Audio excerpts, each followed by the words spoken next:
Thanks for checking out Scotty's Hobbies. We're getting real fast on removing and checking a PCV valve on this here 2004 Hyundai Sonata. Right here on top on your front valve cover. Real easy to get to, real easy to check, and real easy to replace. Make sure you check the hose for any cracks. And hey, if you're here, just go ahead and replace that hose from the PCV valve up to the intake. When you get the PCV valve off, it's fairly easy to check. Before we go over how to check it, you can see I'm just using a pair of pliers to remove this little hose clamp. Came right off. Your hose clamp might vary. Remove the hose by pulling it directly off or straight off of the PCV valve. Now I'm using a 14mm through socket to remove the PCV valve. You might be able to use a crescent wrench or a deep socket at this point.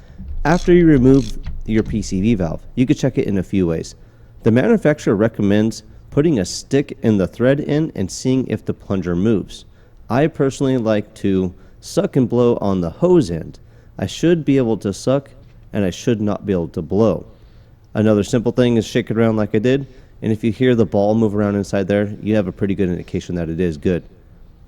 When you install the new PCV valve, if you're going to use proper torque specifications or factory torque specifications, it only calls for 8 foot-pounds on this PCV valve. If you need a PCV valve or the hose, make sure you look for a link in the description below to purchase one.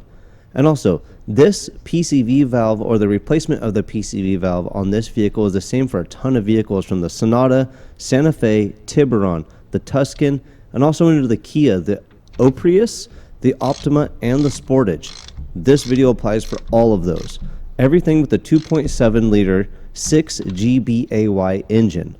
Hopefully this video helps you out, and if it does, make sure you comment below with the year, make, model, vehicle, engine size of the vehicle that it did help you on. Hopefully one of these two videos right here might be able to help you out. Like, subscribe, and share. Tell everybody about me. I appreciate you watching. I'll see you on the next, hopefully helpful videos. Thanks for checking out Scotty's Hobbies.